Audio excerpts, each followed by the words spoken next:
देखिए, जोधपुर की कुछ मूलभूत समस्याएं थी, जिनमें एक सबसे पुरानी समस्या है श्यामनगर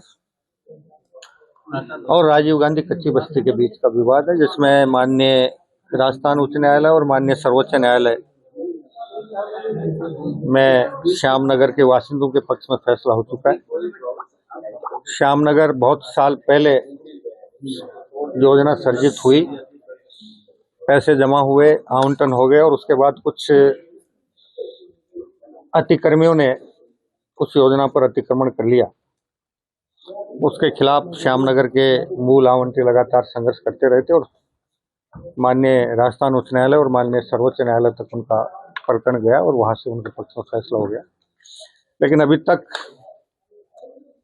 उसकी क्रियान्विति नहीं हो पाई। तो क्रियान्विति के लिए कार्य योजना बनाने के संबंध में मैंने जोधपुर विकास प्राधिकरण, जोधपुर नगर निगम, यहाँ के जिला कलेक्टर और यहाँ की संभागीय आयुक्त से विचार करके उनको आवश्यक दिशा निर्देश दिए हैं कि इसी वर्ष 2025 में कार्य योजना बनाकर इस प्रकरण को पूरी तरह से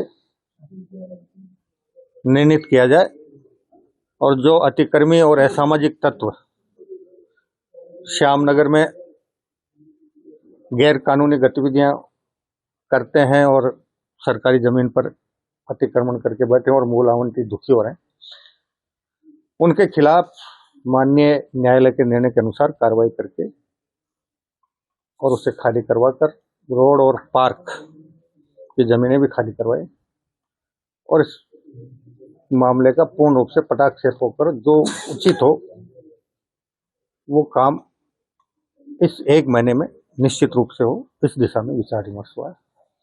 उसके अलावा हमारे जोधपुर विकास प्राधिकरण हो, चाहे नगर निगम जोधपुर हो, चाहे राजस्थान आवासन मंडल हो, उनकी जितनी भी परिसंपत्तियां हैं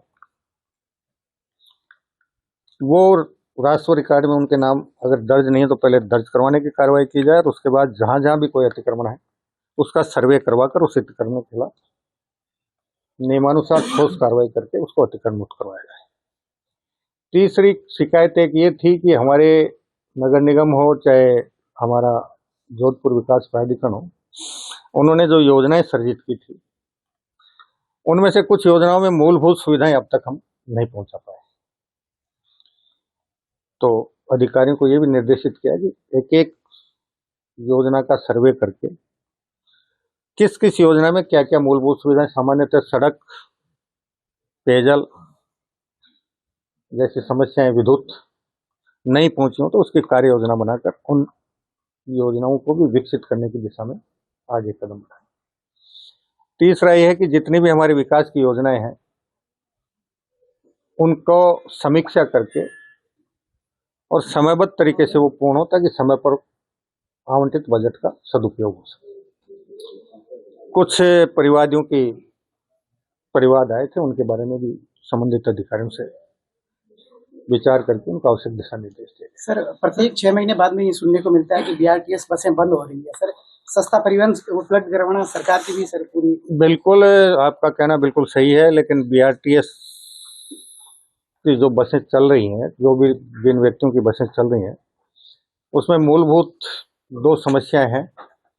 एक, जीपीएस पे 2 बसें चल रही हैं, कुछ बसों की जीपीएस बंद कर रखे हैं और उनको जो रूट और समय आवंटित कर रखा है उसके अनुसार वो नहीं चल रहे हैं।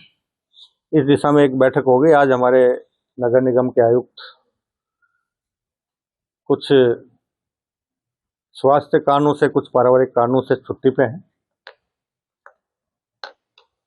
उनसे पहले भी इस बारे में चर्चा हो चुकी है और एक मीटिंग भी बस ऑपरेटर और नगर निगम के अधिकारियों के बीच संपन्न हो चुकी है।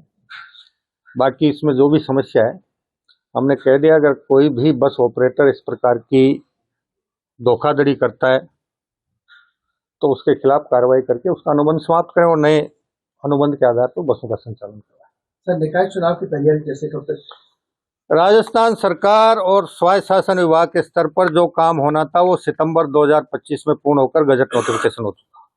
सर, ओबीसी आयोग की रिपोर्ट आई। अब माननीय सर्वोच्च न्यायालय के निर्णय की अनुपालना में राज्य पिछड़ा वर्ग आयोग को पिछड़ा वर्ग आयोग के आंकड़े एकत्रित करने हैं और SIR के बाद राज्य निर्वाचन आयोग को मतदाता सूची तैयार करनी है। अब ये दो काम वो दोनों संस्थाएं जब भी कर लेंगी, उसके बाद एक राज्य एक चुनाव के तहत राज्य सरकार चुनाव कराने के लिए पूर्ण रूप से तैयार है। सर जोधपुर में एक बड़ी चर्चा है सर, नगर निगम उत्तर महापौर से जो है पेपर नैपकिन तक वापस मांगे गए, चम्मच तक वापस मांगे गए सर, ये काफी चर्चा है जोधपुर में। हाँ, आपके माध्यम से ये बात मेरे संज्ञान में आई है तो मैं इसकी जानकारी लेकर जो भी वाजिब बात होगी वो करूँगा।